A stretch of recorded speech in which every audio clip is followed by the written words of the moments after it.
We confirm in chat that people can hear us.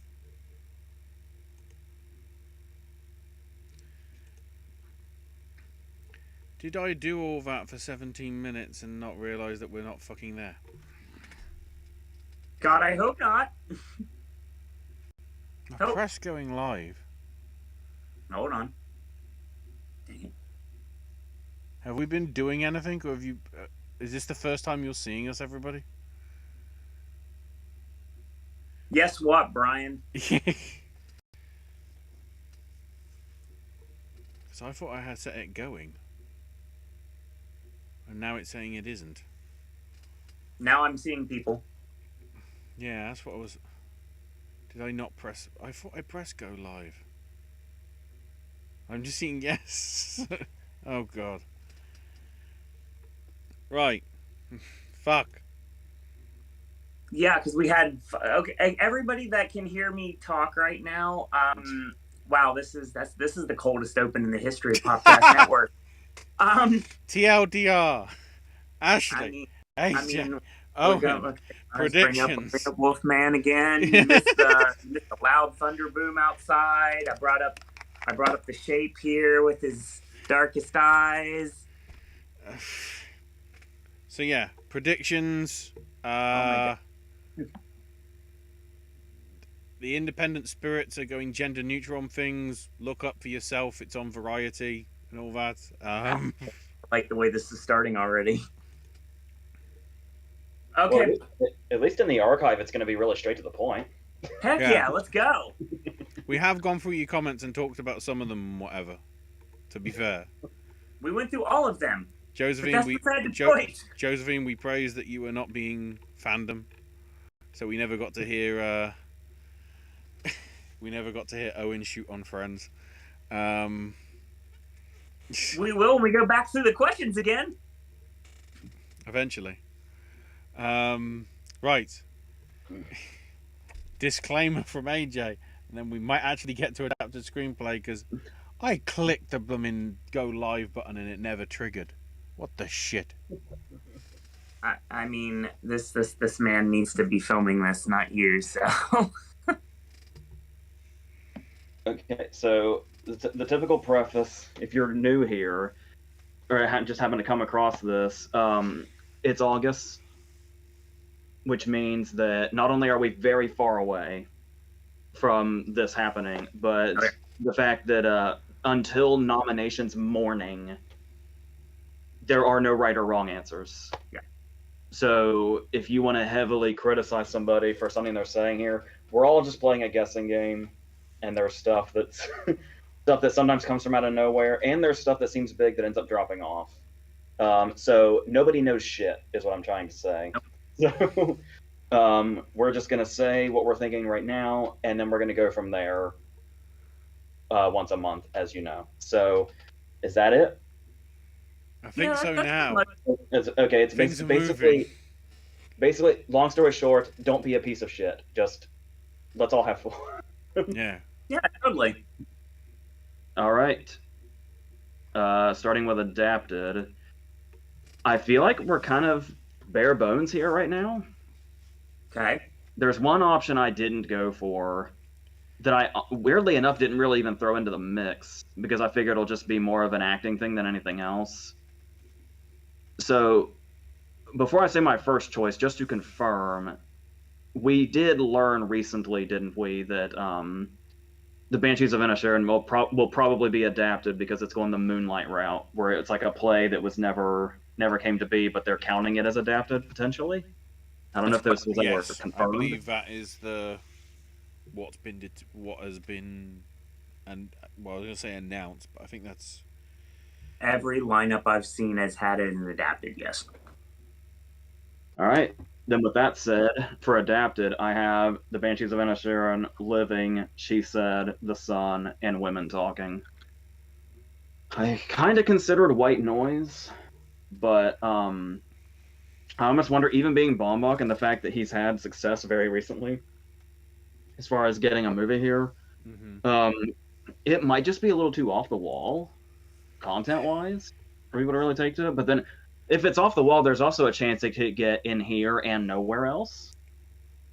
is always a possibility. And I think I saw the whale here mentioned a few times. Yep. For some reason, like I said, I think that might just be an acting showcase and not much else.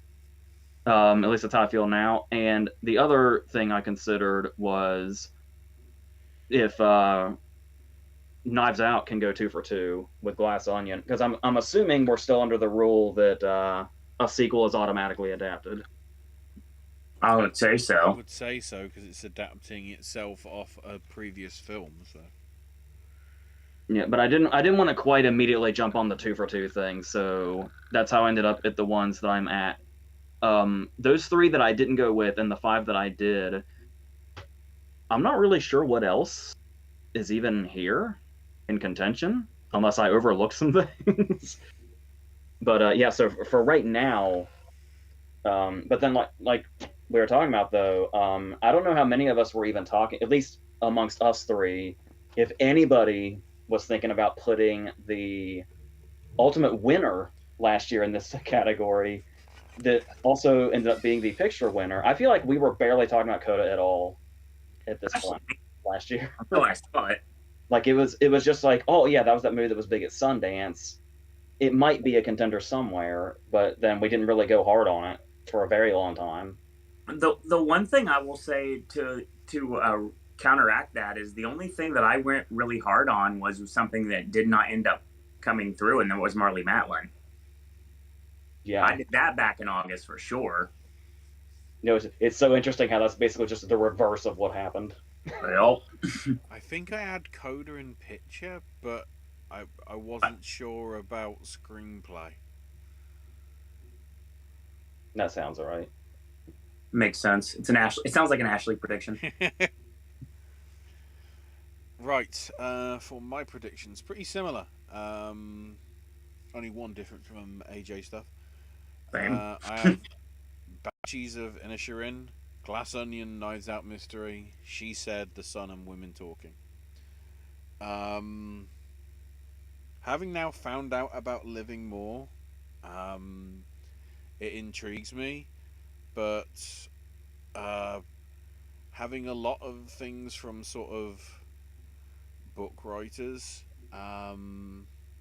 sometimes isn't the way that they always go, especially when it's an adaptation of an adaptation of an adaptation. Which is, you know, adaptation shiption. Sorry, I said that and it sounded like I had too many whiskeys. But I just want Glass Onion to at least be in here at the start. I feel that this is the one that probably will get knocked out, but then again, I think did Knives Out make it in for screenplay 4 years ago? Yep. Oh yeah. And it feels like something like a murder mystery is something that usually is sort of good Oscar bait, shall we say. She Said and Women Talking, I think, for their subject matter are obvious choices to at least be in here. Zella's Momentum with Father following up with The Son, I think, and never count out McDonough. So, but yeah, White Noise was a contender to get in here. Top Gun was, Whale was, at least at the minute. So we've got months. We've got 4 or 5 months. We'll see how it peters out. All right, I guess we're just going to cover chat at the end of the show because that's the only thing I could think of to do at this point. Very simple and easy to the point. I have no access to AJ's predictions or Ashley's predictions, so if they overlap, it was completely coincidental. I can say the exact same thing. As we've had the father, now we have the son. Apparently, the next Florian Zeller movie is going to be the Holy Spirit. Needless to say, I don't know how many people have made that joke today. Yeah, everybody under the sun. I promise you, literally. All right. So that being said, yeah, there's really nothing I need to say more than I have the actual same predictions that Ashley does. Very simple, very easy, very nice, very evil. And he did bring up the fact that Top Gun Maverick was on here at one point, and it totally was. And don't worry, we'll talk about that sooner rather than later. But at the end of the day, I feel like this is the five we're going with, and Ashley pretty much hit the nail right on the head. I can't see Knives Out missing here, honestly. It may seem like the outlier. I think saying that in August is kind of a dangerous prospect, but I'm still believing that it's going to be the one that kind of sticks around that most people aren't betting on. But it's August, so things can change. But yeah, I'm okay with this five being my lineup. Yeah, I should have mentioned that in the disclaimer also. The two rules of award season are until nominations day, there's no wrong answer, but also until nominations day, there's no locks either. I don't think we have a lock this well, there's only one name that I keep seeing. There's only a couple of things that I keep seeing pop up every once in a while in the entire lineup of the top 8, and there's nothing in adapted. So, I mean, I feel like this is a very solid list across the board from everybody in the panel. But still, do you want to go with the the lineups for everybody in chat so we can get that taken care of and get off the list here, because I have a list of all the chat messages just in case. So I'll mention it here in terms of at least Bry's predictions has got Banshees of Inisherin, She Said, The Sun, The Whale, and Women Talking. And Bry did consider All Quiet on the Western Front. Be interesting to see how that does. Can't remember if it's this week or next week when it premieres. It's over the next fortnight at least, anyway. And Josie. And then Josie saying the original screenplay winners from 20 years ago was Almodovar for Talk to Her, along with the other nominees being Far From Heaven, Gangs of New York, Big Fat Greek Wedding, and Y Tu Mama Tambien. Those are solid. That's a solid lineup too. It really is. And double international submissions there, which doesn't normally happen on Screenplay. So yes, with that we'll move into original.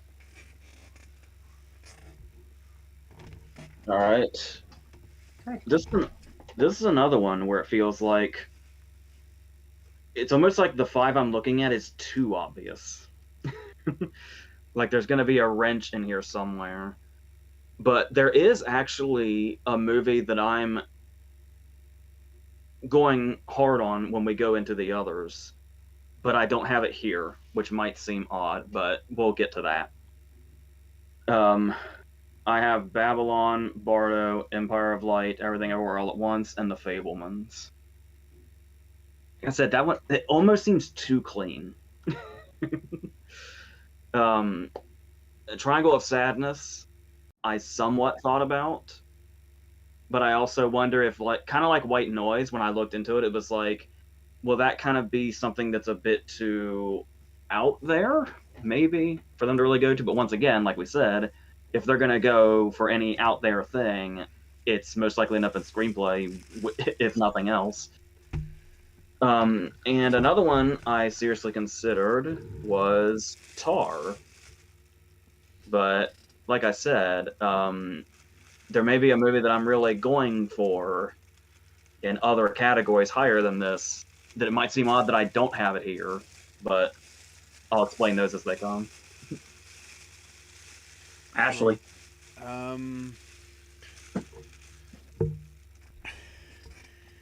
All I'll say with my list is it helps if you're in the top half of the alphabet.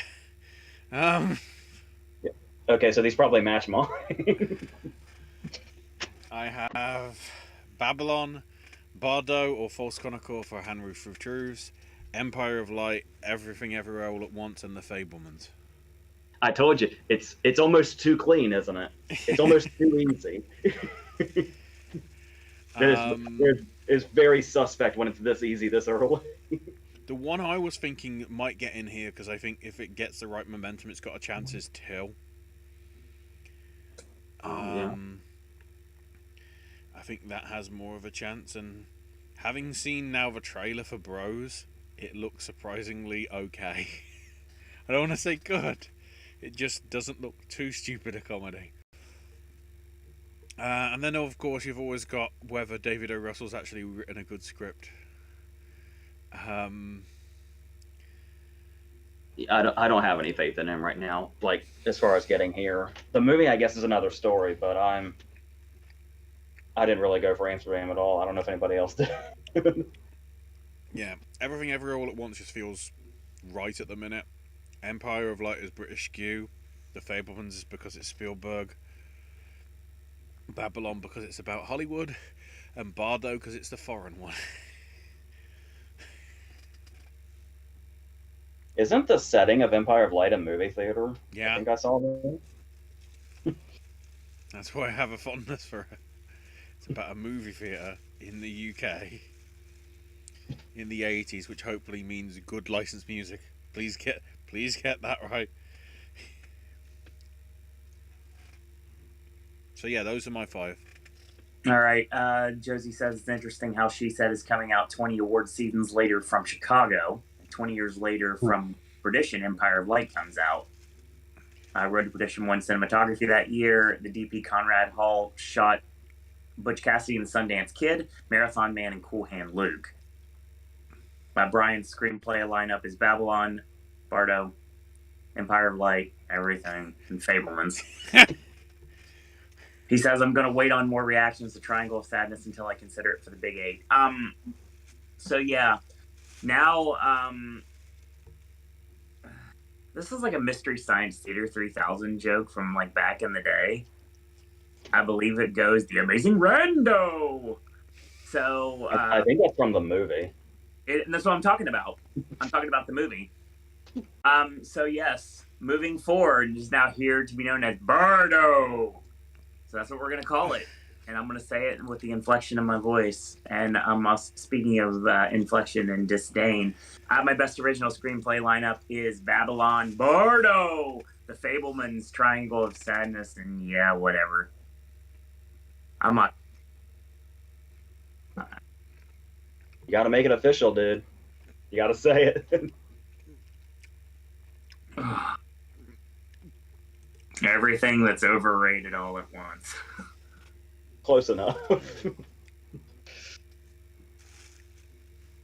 Yeah, whatever. Josie says the reason why I lost a little faith in Empire was that I heard the test screening reactions were mixed. I have strong faith in Coleman right now. But if Empire of Light gets a lukewarm Metacritic score, I can see Searchlight switching priorities to Banshees. Let's hope so. Mark McDonough wins. I feel like sometimes this early word is accurate and sometimes it's not. It's really just kind of like a coin flip when you hear stuff like that. Okay. I'm trying to keep track of all the chat messages we have that we can finish at the end of the show. Yeah. A supporting actress. Yeah. Okay. There's a lot of options here. A lot of movies that could double up here, too. Oh, yeah. Trouble is, I was hoping to get a bit of a head start on this by reading some books. Like, when I read the Lost Daughters book last year is when I started predicting Buckley, which turned out well. And I've been able to do that for a few of these, like She Said and stuff like that. I tried reading Women Talking, and I couldn't really get into it.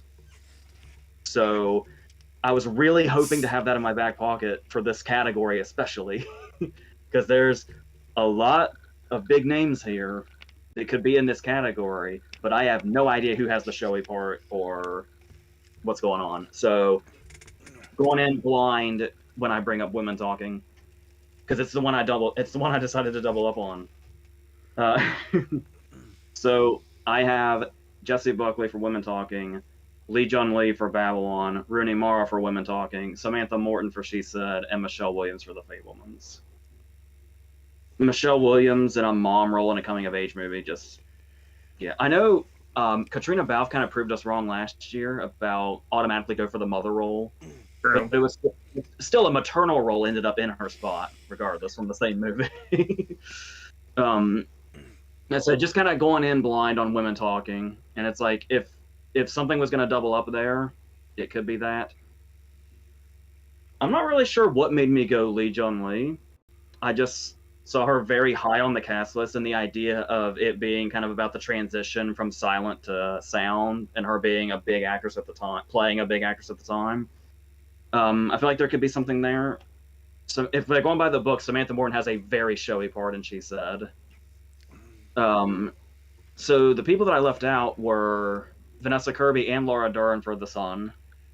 Felt like big possibilities. And both of our supporting actresses from Everything Everywhere All at Once. The daughter and Jamie Lee Curtis, potentially. But I'd much prefer if the daughter got in, much as I love Jamie Lee Curtis. But yeah, these ones, I'm just kind of taking a blind gamble on women talking here, and I don't know if I'm going to regret it or not.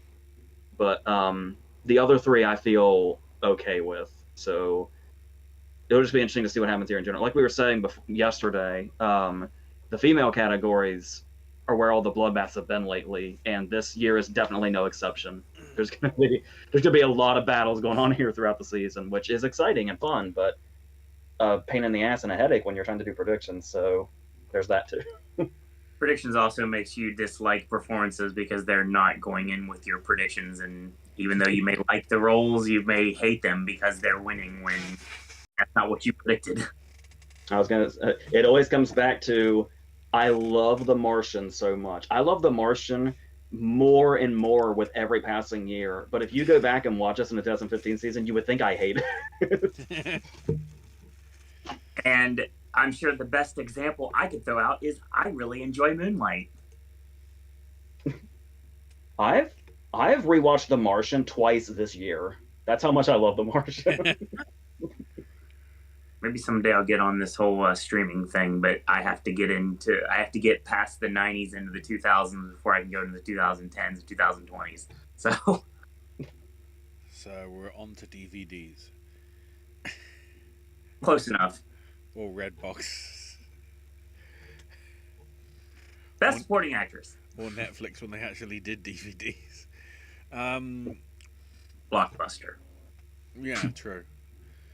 So mine is Jessie Buckley's there for Women Talking, but add to that again because I want to put it in here. We'll see how it happens. Angela Bassett for Black Panther: Wakanda Forever. I also have Vanessa Kirby for The Son, Sadie Sink for The Whale, and Jean Smart for Babylon. Okay. Yeah, trying to go with some of the sort of... I feel they might be trying to give... Maybe Jean would get the edge because of the momentum that she's had over the past few years with Hacks and everything. Yeah, she's been on a hot streak. Maybe that might be sort of the push to give her a bit of recognition. Because I feel her veteran actress in the sort of storyline of what it's telling is going to be just as sort of... I don't want to say she's going to be sort of like the Bette Davis, but it just does feel like she's going to be the cynical one that's just going to be, you know, snidey about all these young up-and-comers and their talkies and everything. Which might be a better sort of... I don't want to say chew the scenery, but in terms of Oscar bait, it's like the equivalent of. Like the one that's going to go, yeah, I prefer that to the other one. Then again, it helps if we actually get to see it. You can also throw Mare of Easttown into her momentum also. Yeah. Yeah, because she got... I think she won one of them at least from one of the ceremonies that we did, whether it was Critics' Choice or... I don't think it wasn't the Emmys because that would have been Hacks, but yeah, those are my 5 as it stands. That'll probably more than likely change, but I sort of want to keep Jessie Buckley in there all the way. And do we have anybody in chat that has predictions right now for best supporting actress? Yeah, Bri. has Buckley for Women Talking, Stephanie Sue for Everything Everywhere, Vanessa Kirby for Sun, Griselda Sciliani for Bardo, which Bri does mention. Whenever you say it like that, it just reminds of last year. And Eric, Never forget the Tesla sound of Eric. Oh. And Michelle Williams for The Fablemans. If you want to know why I put that in, part of me is wondering whether that could be considered leading. We'll see how it goes. So we had the same problem with Valve, didn't we? Yes. Speaking of performances that I had a problem with, as I alluded to last year, take a shot. As alluded to last night, a lot of the people that I have been big fans of their performances are nominated for these categories, or can be nominated for these categories, and they literally have a good chance to do just that. One movie that we've already talked about has two of them competing for potentially either leading or supporting, and we don't know which one it's going to be. So as much as I wanted to run Carey Mulligan or Zoe Kazan, I couldn't, because I didn't know where to put them. If going on the book, I would say they're co-leads, but I know that doesn't necessarily mean that that's how they'll run. But well, if that's the case, then I know what I would do. I know what I'm doing in September then. More ways than one. But yeah, supporting actress has been kind of mentioned a bit. It's interesting because I share a lot of the same thought process as both of you and the ones in chat. But then again, at the end of the day, I feel like we're all pretty much on the Buckley train at this point, which is good. I'm going to be on the Gene Smart train with Ashley for Babylon. Michelle Williams train continues chugging along. I went with Laura Dern for The Sun, and yeah, the name that has not been mentioned fairly much here, but I've seen everywhere except for outside of this conversation, is something that Josie actually brought up, talking about whether it's going to be campaigned this person versus Siciliani for Bardo. And my answer, my last by 5 is Janelle Monáe for Glass Onion.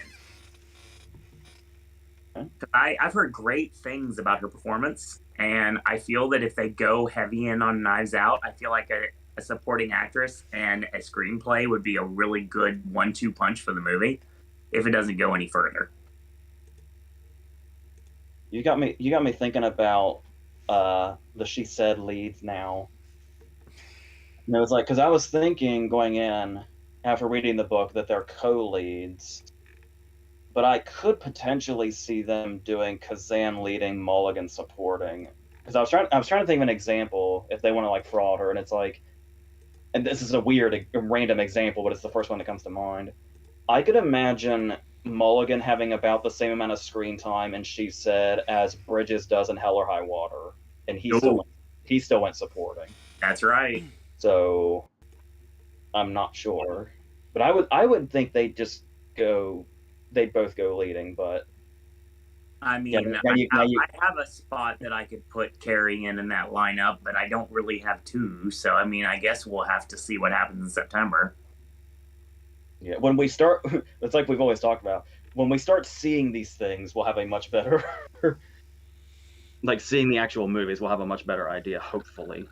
Especially in Women Talking's case, with everybody that's in that. Josie says, although everything is A24's biggest priority right now, yes, shock, surprise, I think they will push Sadie Sink in supporting actress. Seeing that name pop up a ton, but I didn't feel like going with it at this point. I considered her for a little bit, and she's like kind of a rising thing right now because she just did she was in Taylor Swift's video, and what show is she's in one of the big shows right now, but I don't care enough to know which show that is. Yeah, Brian alluded to that fact that All Too Well is actually potentially up for Best Live Action Short this year. And I'd love to see that happen. I really would. I don't know if Reza Ahmed can do it, she probably could. But and, it's obviously got the big news from last night winning, the top prize at the VMAs on MTV. Yeah, exactly. And then, of course, Taylor Swift's announcement of her new album to coincide with it, in a couple of months. God, my Instagram went nuts about that today. Like everybody and their mother were posting about the yeah. new album. She's Max in Stranger Things. That makes sense too. As well as She having was in those the- few little appearances in Fear Street last year. Yeah. Lostopportunity.com. Moving forward. Yeah, let's go to this queen in the ass category, shall we? This category is fantastic, but I don't know what to do with it. Was this the hardest category for anybody else? It was the hardest one for me. 100%, because I had to figure out who was on the chopping block, and I didn't want to chop off anybody. Yeah, I don't even have I also consider these people. I just have my 5, and I'm not even confident in them. I know to death, which makes me think there's no way it's going to be the 5. The only thing I can think of right now that I don't have right now is somebody from Glass Onion. But I didn't go with anybody from Glass Onion, so I just have my 5. I just got Monet. That's the only Glass Onion spot I have outside of supporting Take a Shot. I looked up what other people were saying after the fact. And when I looked at what other people had, there were a couple that were showing up in every list, but I just wasn't feeling enough to say them, and I don't know where that's coming from. I just don't, because I think I'm also having flashbacks to Richard Jenkins last year. Remember when you went to every fucking award site and Richard Jenkins for The Humans was at the top of supporting actor for 3 months? Yeah, pretty much. And I never. Where did that go? I never went with it. So, the only 5 I could come up with for this category, based on all of that, is Paul Dano for The Fabelmans, Anthony Hawkins for The Sun, Barry Keoghan for The Banshees of Inisherin, Ki Kwan for Everything Everywhere All at Once, and Ben Whishaw for Women Talking. I've a number of times voiced my opinion that I think it's weird that Ki Kwan's being pushed in supporting. I really think he's leading, but that seems to be what's going on. So, I could have said, what's his name? Zen McGrath from The Sun. Mm-hmm. I thought about putting him here, and it's it'll be kind of a Lucas Hedges situation or something. Because we talked before about how they don't typically like to go for a younger actor. I didn't look up how old he is exactly. Because I was way off on Cody Smith McPhee last year. I was like, Cody Smith McPhee's still a teenager, right? Oh no, he's in his mid-20s. But I was starting to think about Belfast again. Yeah. Or it was they can go for the younger person that's going to show up here in all the predictions, or they can just go for the veteran. And of course, Hawkins and Zeller have a relationship now that's very apparent. So I could see that happening. Didn't even consider Hawkins, and I feel stupid about that. Well, it could also be a case of Hawkins being in it for a second. It's hard to tell. Fair. Barry Keoghan I kind of went for because he just kind of seems like he's been on the rise for a little while now. If you go back to Dunkirk, and then was it last year or the year before he got a lot of acclaim for Calm with Horses? I really should have. I kicked myself about that one too. So I'm feeling, and Killing of Sacred Deer, obviously, of course. So I've been feeling like he's been on the rise enough that I could see this happening soon. But like I said, I don't really have Dano, Ki Kwan, and Whishaw are pretty much the ones where I'm I feel good about this. But those other 2 spots, hell if I know. But I'm going with Keoghan and Hawkins for now. But because there was also the guy from Empire of Light was getting brought up a lot. Mm-hmm. I don't feel like I know enough about Empire of Light to say oh, okay, I'll say that because everybody else is saying it. I don't know. So yeah, and maybe I am going for the wrong guy for The Sun, but I'm kind of haunted by Judi Dench from last year, so that's fair. Ashley, I have Don Cheadle for White Noise. Thought about it. It needs to happen. Paul Dano for. I've got Fabelmans, but it could be something depending how they feel about Batman. Brendan Gleeson for Banshees of Inisherin.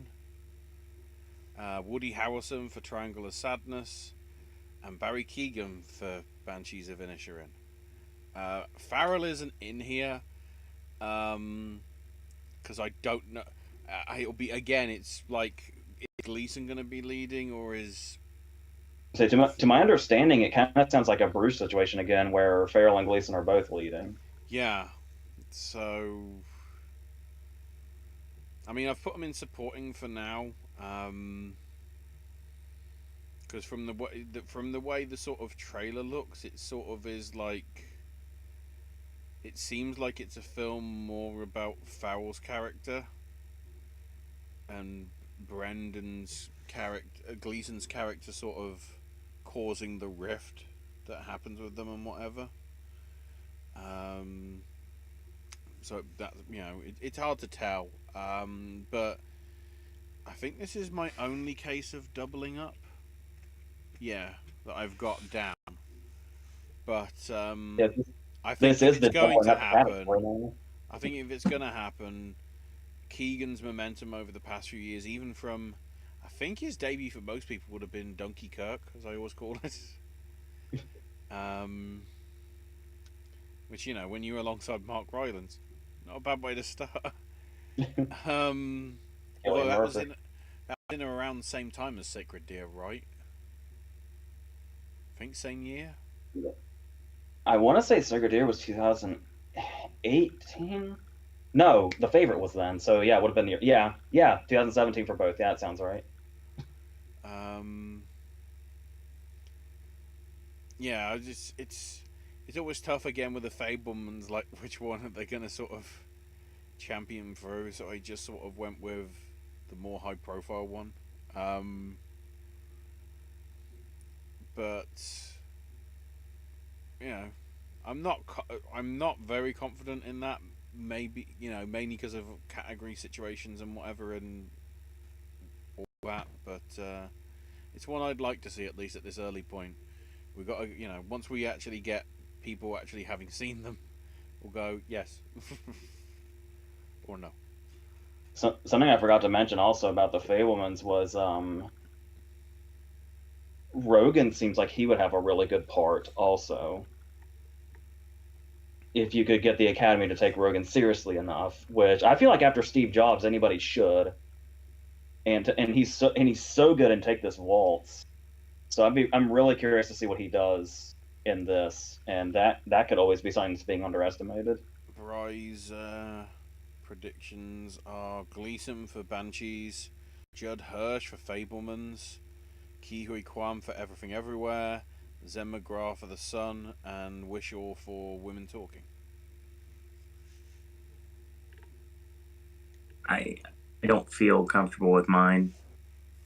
But to be fair, Ashley said it a minute ago. He did his normal for something. And I remember saying, back when the movie first came out, Paul Dano would get nominated for an Oscar. I should have just cut it off right there and said, it's going to happen. Not this performance. But I do have him as my first for the Fablemans and supporting actor. I have Gleason for Banshees, Harrelson for Triangle, Brad Pitt for Babylon, and Wishaw for Women Talking. Lots of names that I really considered, but that's what I ended up landing on. I feel there's a lot of performances, just like every year, that are going to get either not the credit they deserve or forgotten. And just because something's nominated doesn't necessarily mean it's the best. We found this out many times. But because something isn't nominated doesn't mean that it's useless anyway, because there's so many great movies and performances that get overlooked every year because you just can only pick 5. So that's what makes it tough every single year. And I think this year, this category is going to be very problematic for all of us for the rest of the season. Can I get something off my chest? Okay. Dano's overrated in The Batman, and Farrell is significantly better. No. I just need to get that out there. That's why I was also contemplating Colin Farrell for something. That'd be him. Colin Farrell getting it for the Batman is too good to be true. That's too good for any awards body. All I'm asking is that it gets its deserved makeup nomination Yeah. and deserved makeup win. We'll see. That's if Batman goes anywhere further than that, maybe some Bourne Awards here and there, I'd be okay with that. Score. Talk about that in a couple months. We'll get to chat in a little bit. Moving on, Best Actress. Jesus Christ. I don't like this category. I just don't like this category. Here's what I did. Oh, Lord. I have my 5 that I'm saying, and I have a whole other set of 5 that I'm not saying. Yep, pretty much. Should I tell you who I'm not saying first? That might be more fun. Sally Hawkins has that Stephen Frears movie that's at TIFF that I didn't realize that Steve Coogan and Jeff Pope wrote. So we're getting Philomena again, essentially, with Sally Hawkins. That sounds great. Naomi Ackie for I Want to Dance with Somebody. Yeah. Which could be Audra Day or could be Jennifer Hudson. Could easily be in, could easily be out. Yep. Mulligan for She Said we already talked about. I wish. Will be dueling with Kazan and also could potentially be supporting if they want to fraud her a little bit. Yeah. To my understanding, reactions to the trailer have been mixed and people aren't really sure about her, but Ana de Armas is potentially here. And Jennifer Lawrence for the movie at TIFF. Causeway, I think it's called. Yes. Those are the ones I considered and didn't go with. That's a whole other set of 5. That's how this category, leading actress, has been a bloodbath for like 3 or 4 years in a row. So, with that in mind, what I did say was Kate Blanchett for Tar, Olivia Colman for Empire of Light, Danielle Deadwyler for Till, Zoe Kazan for She Said, and Michelle Yeoh for Everything Everywhere All at Once. I feel really good about those 5, but I feel like any one of those other 5, and 2 performances that I loved that I just feel like are going to be too off the radar by this time are Emma Thompson and Good Luck to You, Leo Green, and Leslie Manville for Mrs. Harris. This category's nuts again. I didn't go with it, but now you bring it up, I would kill for Mrs. Harris to get nominated for something. Yeah. Such a great movie. I got scared the shit out of last night by Lyle Crocodile. What is that? What is that? That trailer is great, and I will not apologize for liking it. It's Shawn Mendes as Lyle Crocodile. Come on. That's what I was mostly worrying about. I was I like, love Javier Bardem, I approve. And then Shawn Mendes as a weird CGI crocodile. Okay.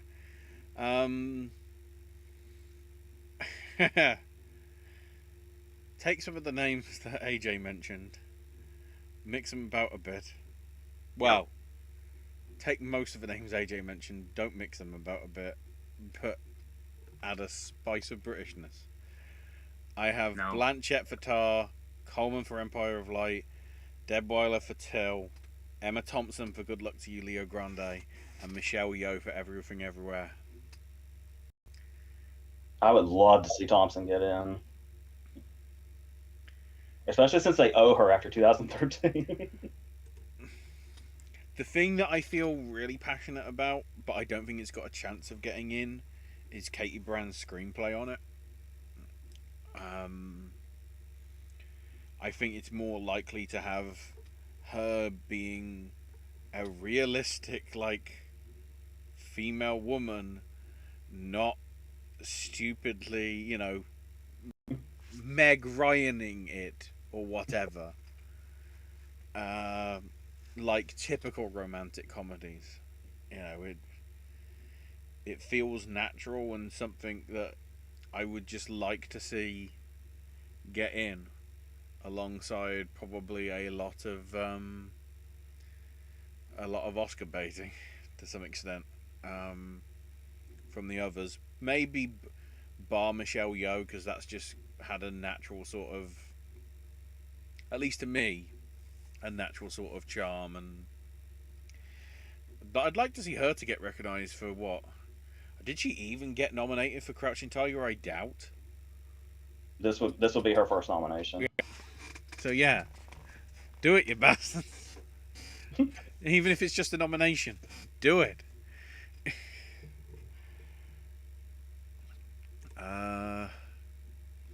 Bry's contenders are Naomi Ackie for I Want to Dance with Somebody, Kate Blanchett for Tar, Meryl, Olivia Colman.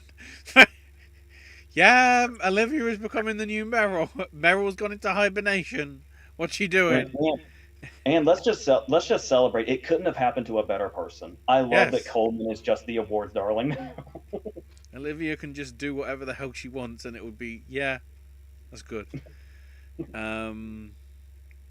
Daniel Debweiler for Till, and Michelle Yeoh for Everything Everywhere. I didn't do anything for Till or Tar, and I feel like that's probably not a smart move on my part. But it's August, so I can make any move I want at this point. There's only one name that didn't get said by anybody in the panel right now that I've got in my lineup that I'm not necessarily comfortable with, but they're there for now. So Ashley's talking about how it'd be so great, Michelle Yeoh get nominated, yada, yada, yada. Well, at this rate, Ashley, I think we're living in a world where she basically doesn't have much competition right now, because that's the only name I ever hear talked about when it comes to winning Best Actress. So you're probably going to get your wish. As much as I hate the performance is so late. It's not really just because of the performance. I think for what she's done, I'm surprised she didn't even really get that much recognition for her stuff in Crazy Rich Asians. I guess because it was enough of a bloodbath that year in supporting actress, to be fair. Yeah, I remember her being in the conversation, even though she didn't really get any equal nominations. You talk about Yeoh not having any competition. If the movie does well enough, I feel like Deadweiler could go far, but that's the closest I can see, because they could be aching to give Coleman another one. It wouldn't surprise me. Blanchett's already got two, so yeah. Unless Ackie should really, really, really take off. I hope none of this is playing into my predictions, so I guess we're gonna. Are gonna see. I mean, yeah, I'm also going with Coleman, and I'm also going to hitch my wagon to the Emma Thompson train. And my is going to be one of the ones that AJ kind of like he mentioned, but it's not one that he picked, and that's Ana de Armas for Blonde. It's an inspired choice, to say the least. And my last one is the one that wasn't mentioned by anybody on panel, and that's Margot Robbie for Babylon. Yeah. It just depends on what they think of Babylon as a movie in itself. Yeah, is it going to be? Well, my question is it going to be good, subtle Robbie, or is it going to be I, Tonya Robbie? I mean, you don't like I, Tonya for your reasons. I like I, Tonya for my reasons, and they're completely different. So, because if it's Robbie, if it's like 2019 Robbie, like Bombshell and Once Upon a Time in Hollywood, then excellent. Even Wolf of Wall Street Robbie. Yeah, sure. I like Bombshell actually a lot. And obviously, Once Upon a Time in Hollywood is basically the Bible of film at this point. So it's a nomination that I feel like a lot of people just kind of overlooked, and it's like, yeah, whatever. But she's really good in Bombshell. Yeah, she is.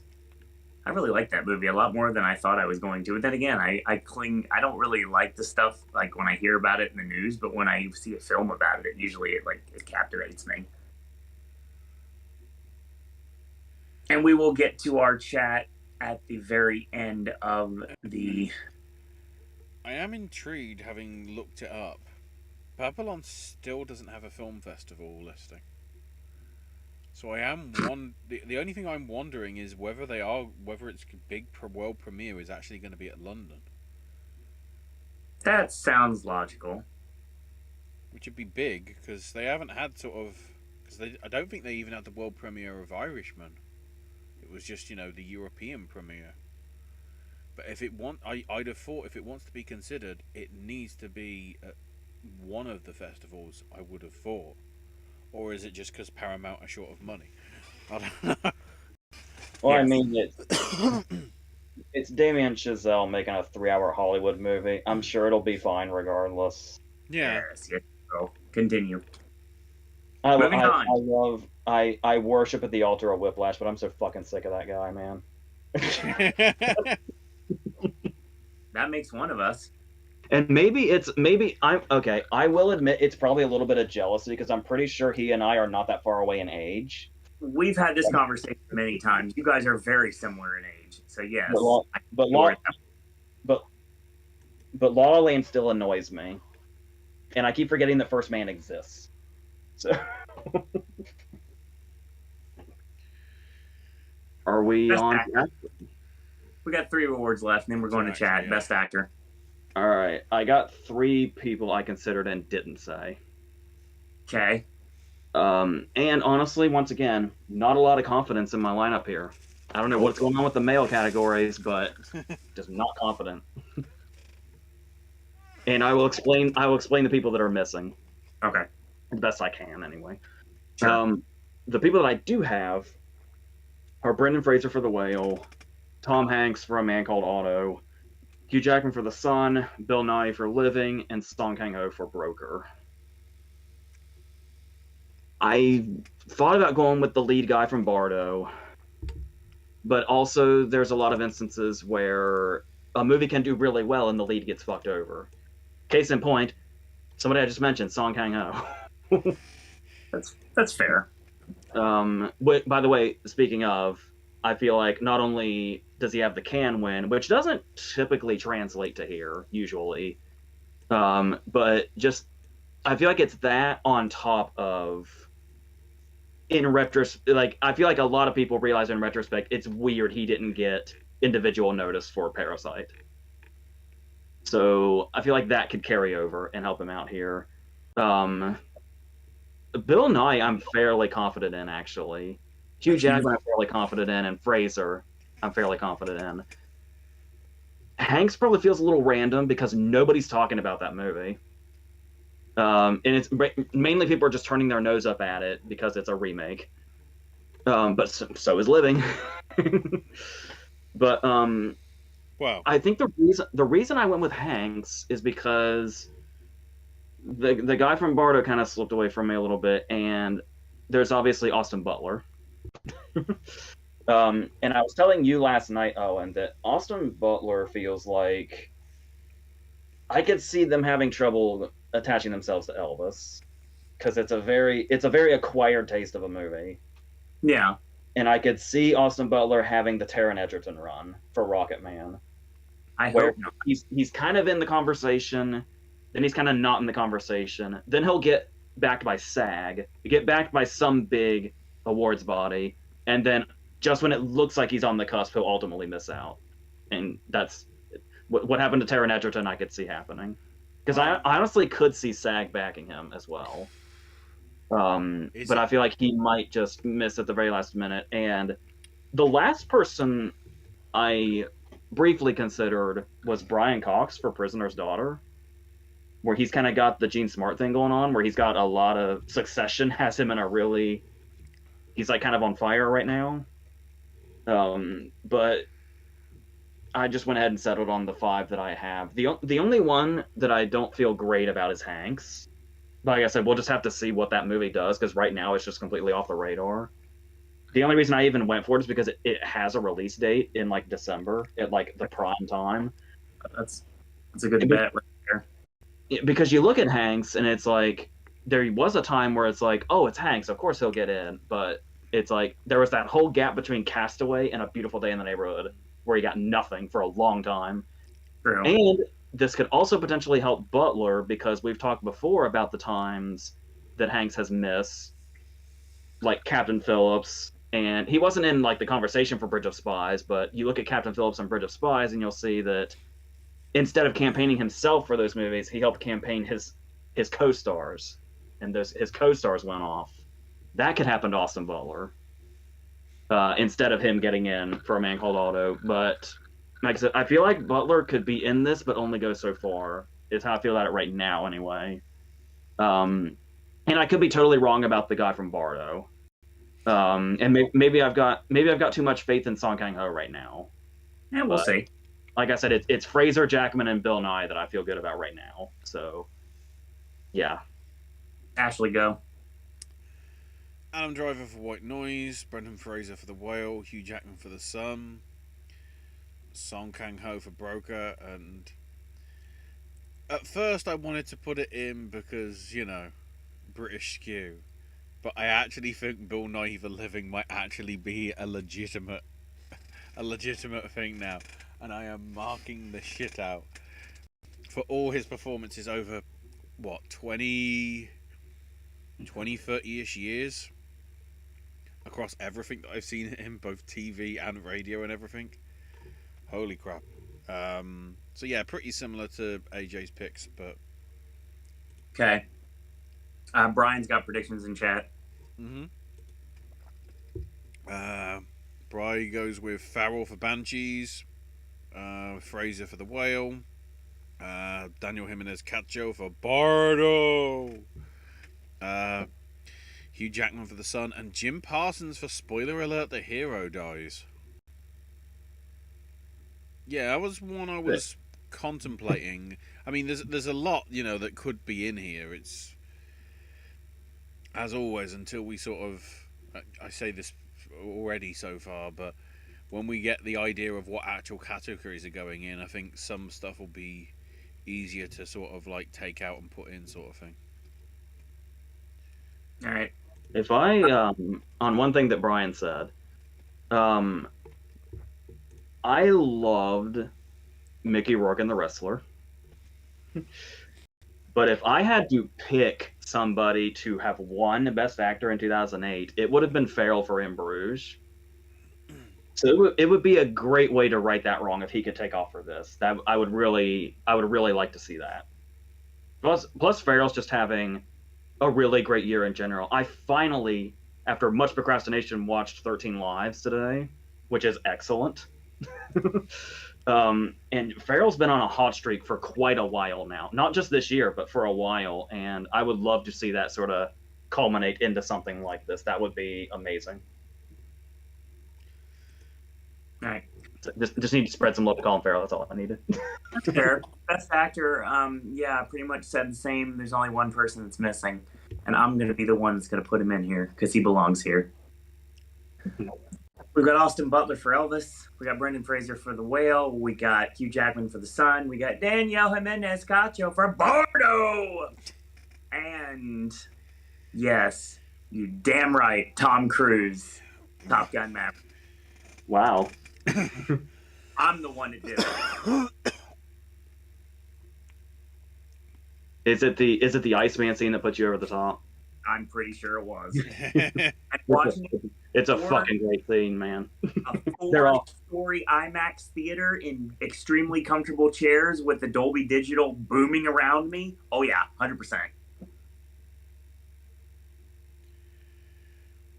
Will he go anywhere? Who knows? But he belongs here. I feel like the most award-worthy person from that movie is Miles Teller.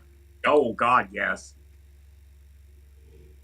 I'd love Miles Teller to get some love somewhere. Even just a nomination would be nice. Come on, Critics' Choice. Let's do this. Do something right. And while you're at it, Leslie Manville, somewhere, please. Please. What? To be fair, is surely for that and Austin Butler, I'd say the best hope is the Globes. What with comedy musical, I think there's definitely a chance of making it in for them. Yep. Wondering if BAFTA might go for Manville. I think that's a good possibility, and that may put her in the race, and I hope that that is the case. I did not mean to make that rhyme. Then but I will say, again, you've also got Thompson and Coleman. And then, yeah, I of do. course, remember, it's diversity representation as well, so you've only got a few spaces for white women.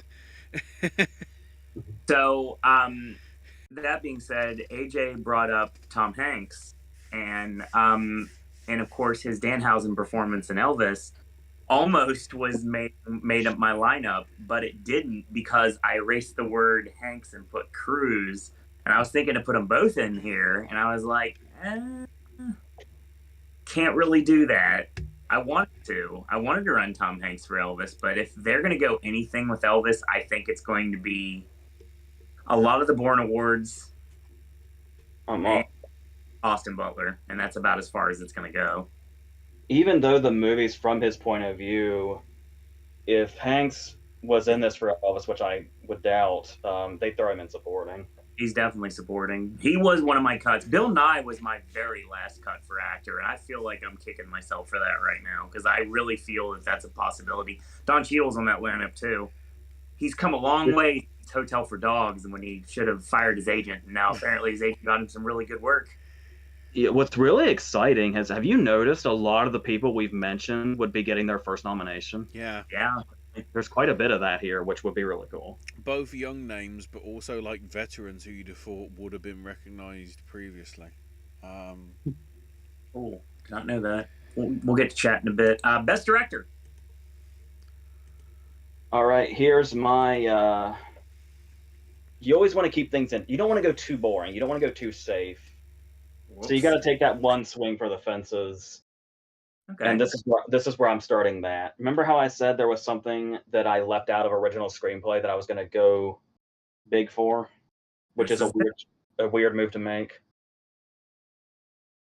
When I was putting these together, I don't know exactly how much. I can't imagine they'll have like too much in common necessarily. But there's a movie where I wasn't planning on going all in on it. It just kind of happened while I was putting these together. You know how that goes. Yes, 100%. And it was when I got here, I came to the conclusion, like I said, I'm not sure based on what. When it's August, you're just going on feelings. You're just going to what comes to you. I decided I'm going to treat Tar like it's Black Swan. That's interesting. I don't know if that makes any sense. A literal Black Swan from Tar, like the Saved by the Bell episode. Where you got the top 3 categories, but no screenplay. And then maybe some stuff down here. I'm Maverick. So with that in mind, I said Damien Chazelle for Babylon, the Daniels for Everything Everywhere All at Once, Todd Field for Tar, Alejandro Gonzalez Iñárritu for Bardo, and Sarah Polley for Women Talking. I went on that weird thing. Spielberg remakes a movie and gets in. He's going to make a movie that's all his own and very, very personal, and he's going to miss. And I think I wasn't thinking about that until somebody in the chat a couple weeks ago put it into my head, and it fucking stayed there. Somebody literally did the Inception thing to me and made me say, Spielberg might miss. I almost did the same thing in screenplay. I almost didn't put The Fabelmans in screenplay. It is, that's one of those things where you could see it getting like fucking everything, or it could fall short. Because remember how close, when you looked at the guilds, how close West Side Story looked to dropping off. Yep. West Side Story struck out at so many guilds. And then its Oscar turnout was actually kind of surprising. So Spielberg's a very interesting case when it comes to stuff like this. But yeah, I'm going ahead and slightly pushing him out to kind of go onto this Tar thing that could be totally off. Yeah. But like Chazelle, the Daniels, and Iñárritu feel right. No. Polley, we talked before about how Polley's kind of been climbing the ladder for a while now. Mm-hmm. She's been a name in the industry for a long time, and then every time she directs something, wasn't Away From Her debut? and she got Julie Christie that actress nomination, and I think she got a screenplay nomination for that too. So so I feel like I do feel good about Sarah Polley, I think.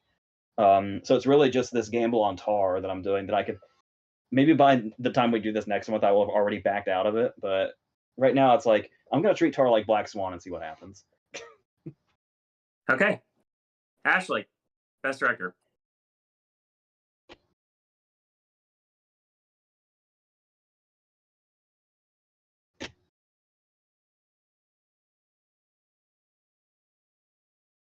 Oh shit.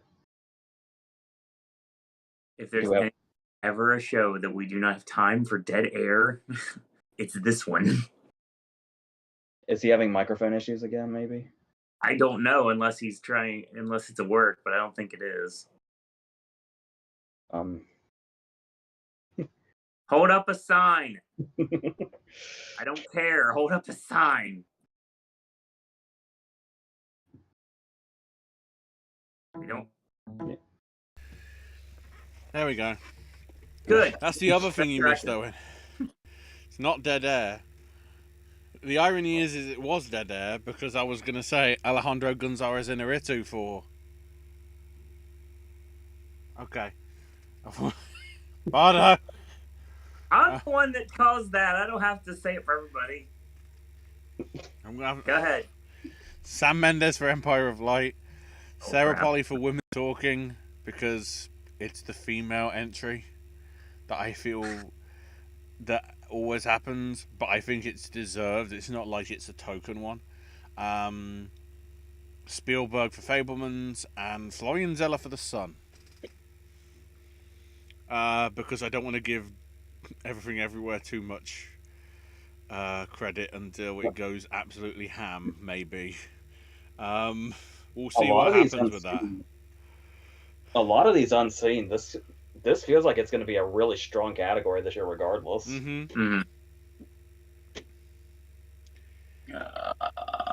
Yeah, but missing out some like other big names as well. It's another bloodbath to some extent. Okay. Yeah. Ashley and I are very similar, and there's only one notable exception, and that's the fact that it's going to take it officially be, and I'll say it right now, I don't care at this point, and I'll do it the entire way, and if I have to eat crow, that's fine. I'm not going to nominate the Daniels until I have to. 100%. I'm not putting it in there. They don't know. Forget it. Damien Chazelle for Babylon, Iñárritu for Bardo, Sarah Polley for Woman Talking, Steven Spielberg for The Fabelmans, Take a Shot, Fabelmans, and Florian Zeller for The Sun.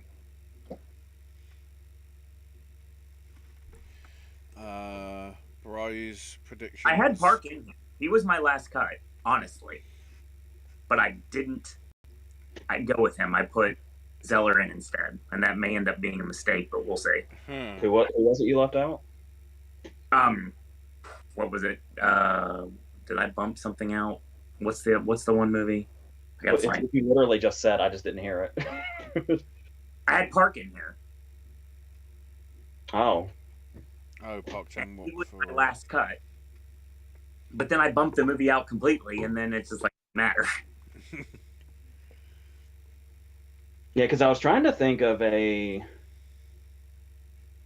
You can't really say international because there's a lot of international, but foreign language option, which I guess would be Iñárritu in this instance anyway, but thinking more like... I don't know. Because... I mean, there's a chance for that, for Corrida, for Park Chan-wook. Yeah, because at first I was jumping towards Ruben Östlund, but then it's like, I think Östlund's movies are always partially in English, usually. And I really wanted to run Martin McDonagh here, but again, it feels like he's going to be somebody that I slide in here like in a couple of months after something on this list has fallen off potentially, because I really want him in this lineup, but I don't know if he'll be there or not, because obviously no one's taking him right now, even though we're going heavy on his movie in other ways. So I was quickly checking. Oh, Interesting. So, Decision to Leave is South Korea's official submission. Yes. And we're yet to hear about the rest of them. Please tell me Uganda has one. Please we're Kalia Wood, damn it. So, AJ, best for picture, I assume we're sticking with 10. Is that just from here on out? Because it's 10 that it's going to be announced. Because I'm pretty sure it's Stonewall 10 now, isn't it? It's not sounds moving like it. about. Bry's director ones are Chazelle for Babylon, Inarritu for Bardo, the Daniels for Everything Everywhere, Joseph Kosinski for Top Gun Maverick, and Sarah Polly for Women Talking. Oh, I would love for Kosinski to happen. That would be amazing. Which is really the thing we're bringing that up now, because I was just going to say, when we go into picture, there is something here that I went for. And it seems like everybody's going for it. Like, everybody I've seen has it somewhere in a slot here in the 10. But I was hesitating because my thought was too good to be true.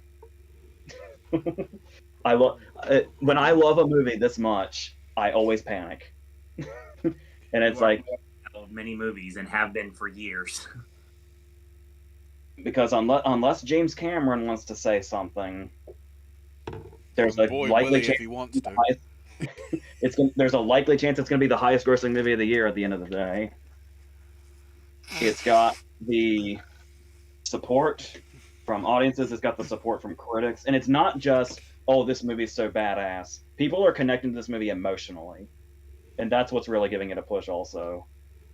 So I went ahead and went past my, maybe this is too good to be true. Now I'm hoping I'm not jinxing it because I did go for it. So, like I said, everybody else is also, but there's just a little inner panic in me, like, why do I feel like it's too good to be true? I'm afraid. So now that you obviously know what that is, my picture lineup is Babylon, Bardo, Empire of Light, Everything Everywhere All at Once, The Fabelmans, She Said, The Sun, Tar, Top Gun Maverick, and Women Talking. I feel like, I didn't mention this before, but She Said, I also feel like could go one way or the other, because it could be enough to where, you could say because of the subject matter, of course it's going to be in here. But then there's also the case of, depending on how the movie turned out, if there's a possibility that a lot of Hollywood might think it makes them look bad and they won't go for it because of all the kind of covering up that was happening. But right now I'm saying they'll probably go for it, but they won't go for it as hard as you would think given the subject matter. Like, you would think given the subject matter it'd be like our next Spotlight. But I see it kind of falling somewhere in the middle, where it's like here. And I do have it in screenplay in 2 acting categories. And something like that would probably get into editing, if I had to guess. So that would be enough to get it here. But is everything else, now that I went through the whole Top Gun thing, is everything else pretty self-explanatory? I was starting to wonder, I don't know if it's just because it's very fresh in my mind, if 13 Lives might be something we're underestimating.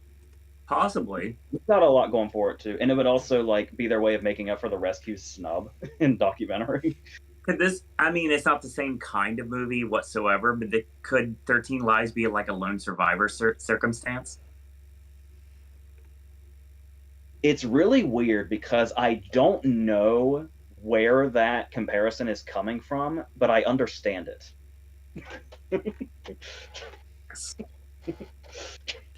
Speaking of that, Best Picture, Ashley. Yeah, pretty similar. I have Babylon, Banshees of Inisherim, Bardo, or False Chronicle of a Handful of Truths, Empire of Light, Everything Everywhere All at Once, The Fabelmans, The Sun, Tar, Top Gun Maverick, and Women Talking.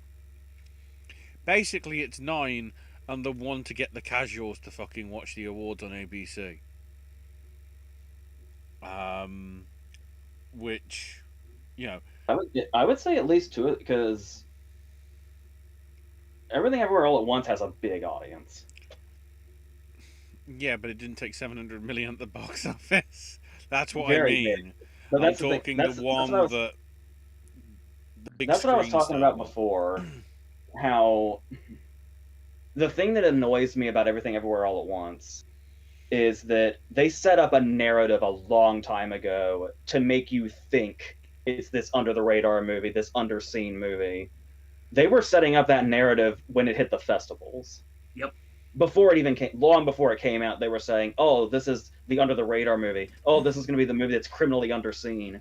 And it's past 100 million now. They're still trying to push that fucking narrative when everybody's been talking about this thing since it came out, since before it came out, and it's like, and it's working, and they keep pushing it. No, I would say that's also very much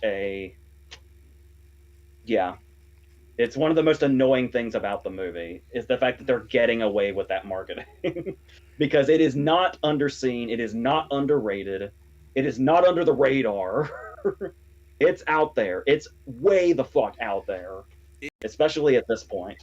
Everything Everywhere All at Once. I mean, going from video game stuff, first party stuff is the stuff that like Sony, Microsoft, Nintendo make. Third party is like other studios and whatever. And then you've got this weird like second party, which is studios that Sony or Microsoft own, but don't technically have control over. Because of the scale of what Everything Everywhere is all done, it does sort of feel second party. It feels beyond the sort of the usual sort of Oscar bait sort of stuff. But it's also not the blockbuster like Top Gun or maybe Black Panther or whatever. Yeah, it is sort of going that middle ground, but yeah, for what it is, it's made bank. Yeah. But those are my 10. Okay. Quickly going to Bry's 10. As I scrolled up to the top of chat just to get that ready for later on. That was a mistake. Where is it? There it is. Brian has Babylon, Bardo, Empire of Light, Everything Everywhere, Fablemans, Del Toro's Pinocchio, The Sun, Top Gun Maverick, The Whale, and Women Talking, which Bry says is his front runner as it stands. So with Picture, again, the tar stuff, not going there. I may live to regret that. It's very possible. I am Triangle Sadness is going to be the movie that I'm kind of like, it's on the cusp here. It's going to be the one that I'm not necessarily comfortable with making one of my 10, but I feel that it slides in here because of the other nominations I have earlier on in the Big 8, at least. Best Picture, Babylon, Bardo, The Banshees of Inisherin, Empire of Light, The Fablemans, The Sun, Top Gun Maverick, Women Talking, and yeah, everything. Am I really underestimating Banshees here? I think we're trying to make it happen. We're trying to make Banshees fetch and make it happen, but we'll see if we succeed or not. I mean, just based on the talent involved, I would love to see it. I might as well reveal my trump card. One of the major plot points, seemingly in the trailer, is a fucking donkey. So I am biased as fuck. It is the Popcast Network movie of choice before it even comes out based on that.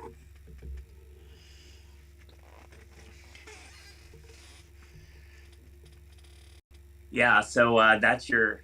I'm going to have to get like a Street Fighter 6 versus screen with Donkey with headphones versus a screenshot of a donkey in bloody Banshees. And then in the corner you have Keith David saying ass to ass. Why don't I imagine Colin Farrell just literally saying something in his... I'm not going to try to do... I mean, I can do his accent. I'm just not going to try because it's going to end badly. Basically, it's like, so why is the donkey wearing headphones? And I can imagine that in Colin Farrell's voice.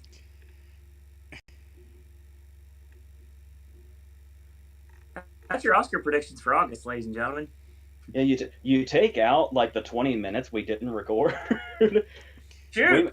I felt like we made good time on this. Yeah. Yeah, but we're not done yet. Chat's cut off. I'm calling executive order on that. We got to get through it.